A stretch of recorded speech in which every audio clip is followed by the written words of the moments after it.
Hi, I'm Penne Allison, and I'm a dream girl. And the reason I say I'm a dream girl is because a number of years ago, we started a dream girl movement.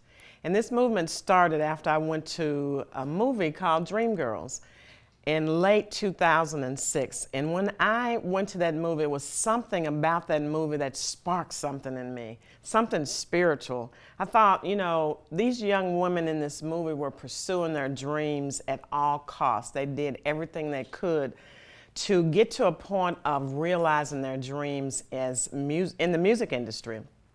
And so I thought about the spiritual implications of that, like, where do dreams come from? How do they determine that this is what they would go after?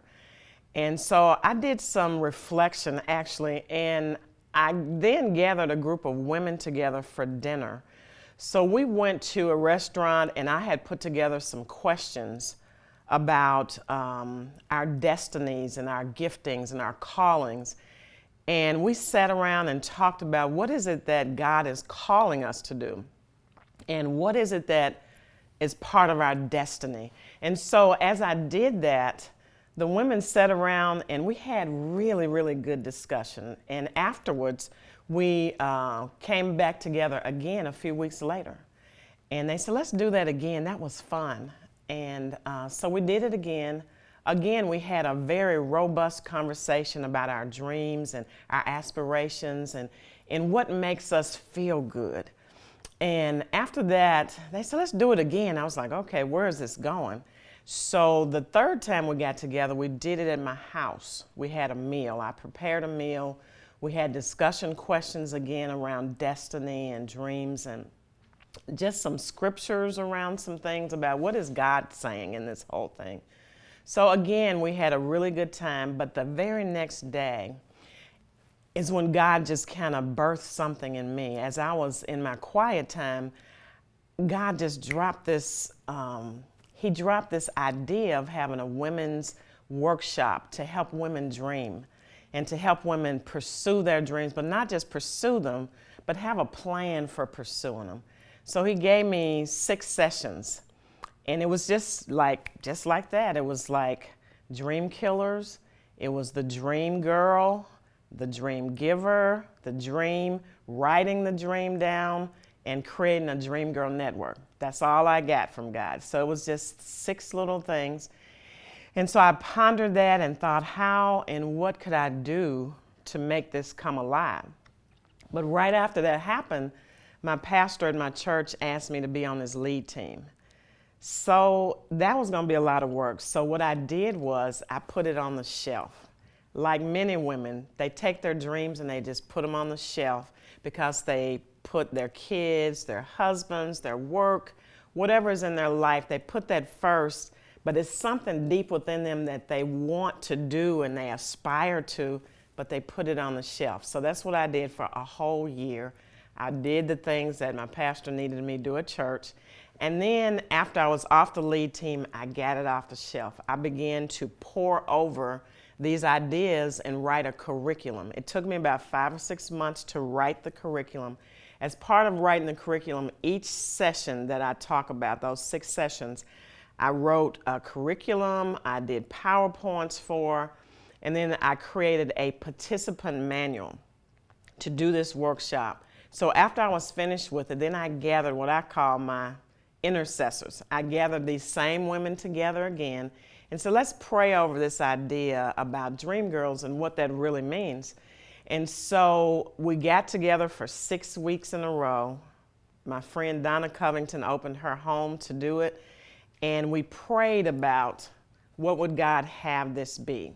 So after 6 weeks, I made up some brochures and asked each one of the intercessors to invite 5 women to this weekend to try it out, to see how it would work. So after I did that and I just sent out emails, 70 women show up to this weekend conference. Just got a hotel, the Doubletree in Lexington, Kentucky, and 70 women show up, most of which I didn't even know these women. And so it told me that there's a market for this. Women are hungry to figure out, what's my dream? What should I be doing? What's my purpose? And that retreat that weekend, it was awesome. I mean, God was present. People got some real breakthroughs. We had intercessors there the whole time, praying with women about their dreams. So after it was over, the women said to me, they said, "So when are you going to do the next one?" And I was like, well, I got a job. I got like a real job here. At the time, I was the director of a level 1 trauma center in Lexington at the University of Kentucky. So I had a really busy job. It's a 24/7 responsibility. So the thought of doing these workshops, I mean, it was a lot of work to get that first one off the ground. So I just kind of tucked it away again, put it on the shelf. But it never went away because it was a very powerful weekend. So fast forward, that was 2009 that we did the very first one. So fast forward to 2014. I meet this woman at my son's college orientation, and she said to me, after I told her about it, she was like, "Wow, that sounds powerful. I would like for you to consider doing that for my women's retreat at my church next year, 2015. And I said, I'd be glad to, because I already had the curriculum done. Everything was it's pretty turnkey. So they had 85 women at their women's retreat. So we did it again. It was a very powerful thing. She really didn't know me that well. Her pastor's wife didn't know me that well, but they took a chance. And so I said to her, I said, "So how was it? What do you think?" She said, "Exceeded my expectation. It was powerful." And so she then said to me, she says, you need to go on the road with this. You need to take this message to women everywhere. Women need to hear about dreaming and moving forward and doing what God called them to do in their purpose. And I said, yeah, but at the time had moved to Savannah, Georgia, and I was running another level 1 trauma center. And I ended up moving away from that for a few years. And she said to me, "I will help you." And I was like, "Okay, what does that mean?" She said, "I'll incubate you." I'm like, "Okay, incubate me. Wonderful." And so unbeknownst to me, she did have the capacity and the ability to incubate me. She is an attorney in Atlanta area. She's an entertainment attorney.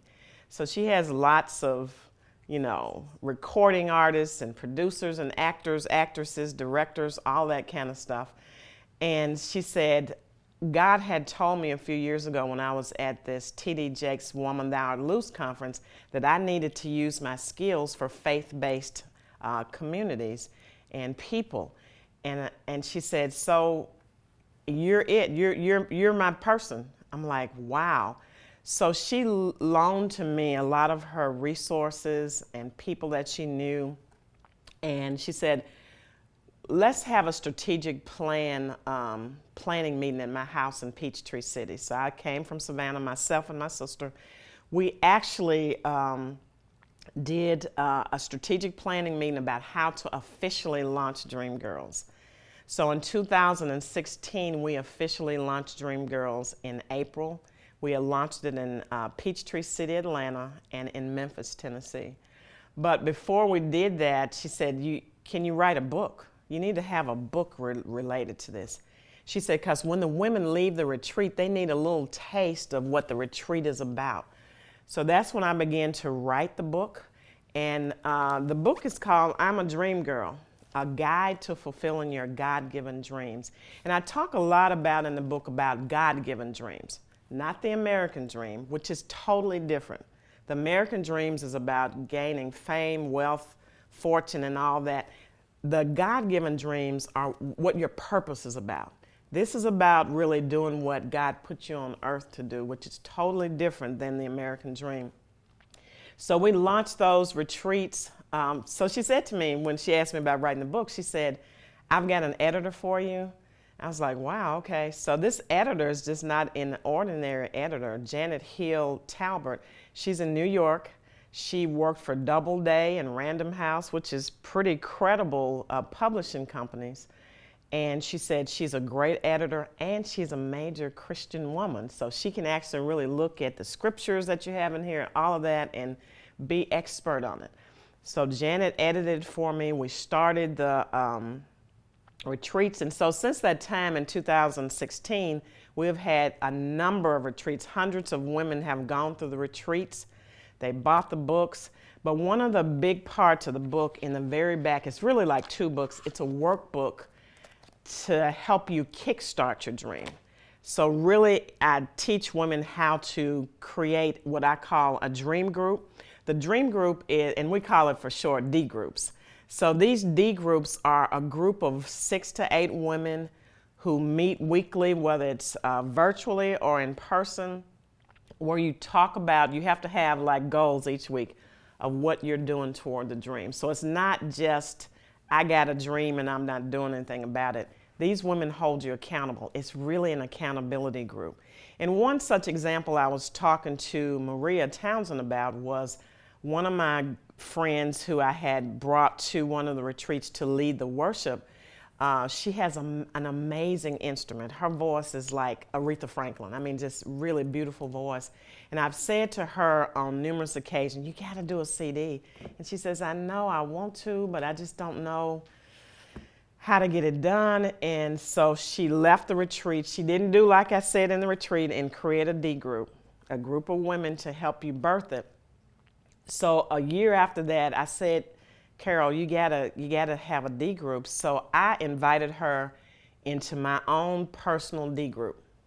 And so she's been in my D group for, I guess, a year, maybe a year and a half or so. And so every week we meet and we talk about how to push, pray with each other to move the dream forward.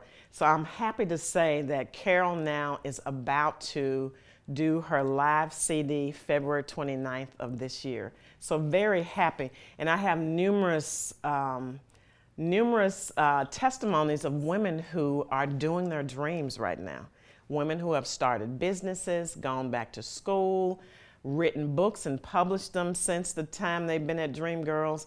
Just all kinds of dreams coming forth. Even a single mom who had quit college is going back to college and is going to be graduating really soon. So those types of things, to me, it makes me feel fulfilled that other women are reaching out and stepping out in their dreams. So that's what I do. I'm a dream girl that's really a midwife to help women birth those dreams. And so that's what the Dream Girl movement is about. The book is a way to help people understand the concepts of the fact that God really wants us to be about our purpose and the dreams that He's put in us. He's cheering us on. He's not mad at us, but we got to understand some things about the dream killers. There's some things that specifically kill our dreams, and I talk about that in the book. I talk about fear. I talk about negative words. I talk about unhealthy relationships. I talk about women who feel guilt, shame, condemnation, rejection. And then I talk about one that we all can relate to, and that's busyness. And living other people's dreams. We're out doing things that are really not about our purpose. We're fulfilling somebody else's dream. And so I challenge women to turn the screens off. I challenge them in the book to turn them off, because the average American watches 4 hours of television a day. Think about that. That's 28 hours in a week that we use looking at somebody else's dream. Doing that. Think about if we spent all that time pushing and pursuing what God has put in our hearts and in our minds to do. So I challenge women, don't stop at living somebody else's dream. Live your dream, because the world is waiting on you. The world is waiting on you to do what God has called you to do. So one of the key verses that I like to tell women is, hope deferred makes the heart sick, but a dream fulfilled is a tree of life. So a lot of women are walking around hopeless, and that's the reason they're hopeless, because they have dreams and aspirations that are not being fulfilled. So that hope deferred makes the heart sick, but a dream fulfilled is a tree of life. That's what gives us life, is when we're walking around doing what God has called us to do. So I've done Dream Girls in different states, different cities, but now we're bringing Dream Girls here to you to watch and be part of a movement. Be a part of the Dream Girl movement.